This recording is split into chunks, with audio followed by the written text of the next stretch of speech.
फाड़ा बापू, मेरी किस्मत फाड़ दी, मेरी किस्मत। ये कॉपी किताबें ना सिर्फ छोरों के हाथ में अच्छी लगती है, लड़कियों के हाथ में तो सिर्फ मेहंदी अच्छी लगती है, मेहंदी। पर बापू, मैं लड़की हूँ तो क्या हुआ, लड़का और लड़की तो हमारी दोनों आंखों के समान होते हैं। चुप कर आनंदी, और यह एहसान मान कि अब तक जिंदा है तू। कहीं बचपन में गला दबाकर मार दिया होता तो यह तेरी बकबक नहीं सुननी पड़ती आज। पर बापू, मुझे चूल्हा जलाना अच्छा ना लगे है। देख छोरी, जितना जल्दी हो तू चूल्हा जलाना सीख ले, उतना ही अच्छा है तेरे लिए। और हाँ, तेरा ब्याह तो होगा, वो भी कल के कल। अबला जीवन है तुम्हारी यही कहानी, आंचल में है दूध और आंखों में है पानी। मुझे माफ कर दे बेटी, तेरे बापू के जिद के आगे मेरी एक न चलेगी। माफ कर दे बेटी, मुझे माफ कर दे। इस प्रकार मात्र 9 वर्ष की छोटी उम्र में आनंदी का विवाह गोपाल राव जोशी से हो गया। बाल विवाह एक सामाजिक कुरीति है और इस कुप्रथा का शिकार होना पड़ा आनंदी को। 5 वर्ष बाद आनंदी 14 साल की हो गई है। उसके घर एक शिशु ने जन्म लिया है। देखते हैं आगे क्या हुआ। देखिए ना, इसे क्या हो गया है।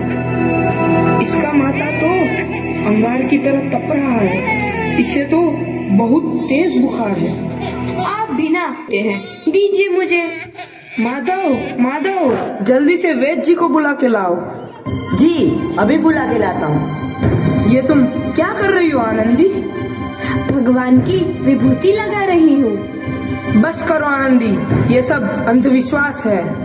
अरे आप यकीन तो कीजिए, भगवान की कृपा से इसका माथा ठंडा हो रहा है और बुखार भी उतर गया है ना बाबू? देखिए, दीजिए मुझे। उठो बाबू, आंखें खोलो, तुम्हें तुम्हारी माँ बुला रही है। आंखें खोलो, देखिए ना इसे क्या हो गया है, आंखें भी नहीं खोल रहा। आंखें खोलो बेटा, आप चुप क्यों है? आंखें खोलो बेटा, आंखें खोलो। आनंदी, हमारा बेटा कभी आंखें नहीं खोलेगा। नहीं, ऐसा नहीं हो सकता। मेरे बेटे को मुझसे कोई नहीं छीन सकता, कोई नहीं छीन सकता।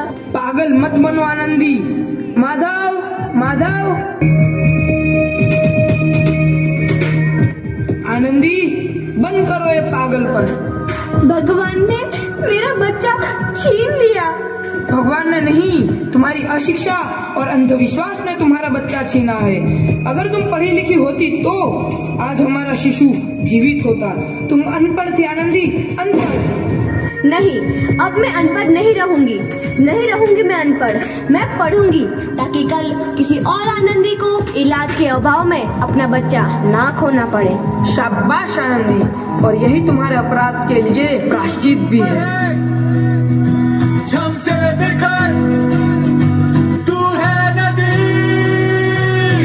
आनंदी, तुम्हारी 12वीं का परिणाम आ गया है। तुमने पूरे कॉलेज में प्रथम स्थान अर्जित किया है।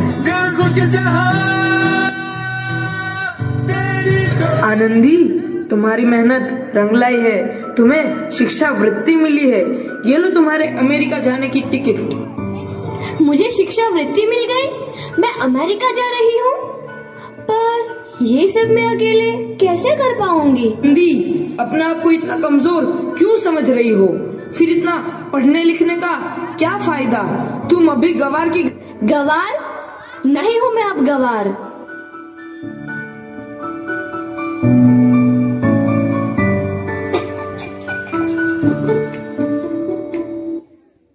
तो इस प्रकार 7 अप्रैल 1883 को आनंदी अमेरिका के पेंसिल्वेनिया के लिए रवाना हुई और 3 साल बाद उन्होंने डॉक्टर ऑफ मेडिसिन की उपाधि प्राप्त कर ली।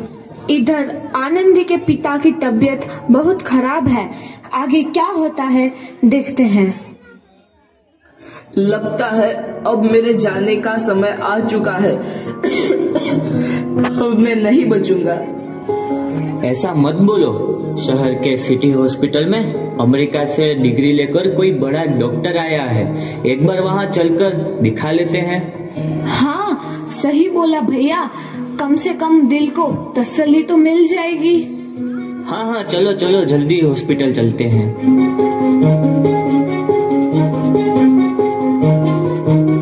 इस मरीज की हालत तो बहुत ही खराब है। कोई चमत्कार ही इसे बचा सकता है।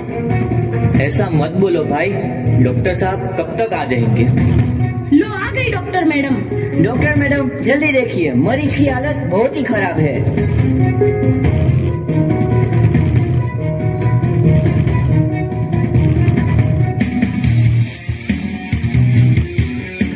अब आप बिल्कुल ठीक हैं। मौत के मुंह से आपको बचाया है डॉक्टर मैडम ने। डॉक्टर साहब ने मुझे बचा लिया। मुझे मिलना है डॉक्टर साहब से। डॉक्टर साहब नहीं, डॉक्टर मैडम बोलो। डॉक्टर मैडम, उन्होंने ही तुम्हें जीवन दान दिया है। लो आ गई डॉक्टर मैडम, मिल लो उनसे। डॉक्टर मैडम आपका बहुत बहुत धन्यवाद। आपने मेरी जान बचाई। इसके बदले में मैं गरीब भला आपको क्या दे सकता हूँ? वचन चाहिए मुझे कि कभी ये नहीं कहोगे कि लड़कियाँ कुछ नहीं कर सकती। वचन? ये कैसा वचन? अरे श्यामलाल, तुमने पहचाना नहीं? तुम्हारी बेटी आनंदी। आनंदी? मेरी बेटी आनंदी डॉक्टर? हाँ बापू, वही आनंदी जिसके लिए बचपन में तूने चूल्हा और दुल्हा के अलावा कुछ नहीं सोचा था। आनंदी, आनंदी मेरी बेटी, मुझे माफ कर दे। मैं तेरा गुनहगार हूँ बेटी। नहीं नहीं बापू, वही आनंदी जिसके हाथ पीले करके तुम उसकी सारी जिंदगी काला कर देना चाहते थे। माफ कर दे मुझे मेरी बच्ची, माफ कर दे। मैं तेरा अपराधी हूँ मेरी बच्ची, माफ कर दे। नहीं बापू, मैंने तो तेरा एहसान चुकाया है। याद है ना अपना एहसान जो बचपन में तुमने मुझ पर किया था? ताने सुना सुना कर जीते जी मार डाला था मुझको। अब बोल, और किस किस को मारेगा? आनंदी बेटी, मुझे माफ कर दे मेरी बच्ची, मैं तेरा गुनहगार हूँ। बापू, आपने ही तो बोला था किताबें सिर्फ बेटों के हाथ में अच्छी लगती है, बेटियों के हाथ में तो सिर्फ मेहंदी। बेटों और बेटियों में फर्क करना तो आंखों में फर्क करने समान है। एक का पढ़ना और दूसरे का ना पढ़ना सामाजिक अंधकार है बापू, सामाजिक अंधकार। उपकार मांगता हूँ मैं तुझ जैसी बेटी का, जिसने सारी उम्र मुझसे कुछ ना मांगा तो सिर्फ बराबरी का दर्जा। वरना सच तो यह है कि मैं तेरी माफी के लायक भी ना हूँ। मुझ जैसा बाप तेरी बराबरी कर सके उसके मैं लायक भी ना हूँ मेरी बेटी, मैं लायक भी ना हूँ। अपने बापू को क्या माफ नहीं करोगी आनंदी? माफ कर दो आनंदी, माफ कर दो। सुबह का भूला यदि शाम को घर लौट आए तो उसे भूला नहीं कहते। बापू। तो इस प्रकार आनंदीबाई जोशी ने अपनी मेहनत और अटूट इरादे से न केवल भारत की पहली महिला डॉक्टर बनी, बल्कि आगे चल के उन लड़कियों के लिए सुनहरा रास्ता दिखा गई जो जीवन में कुछ करना चाहती थी।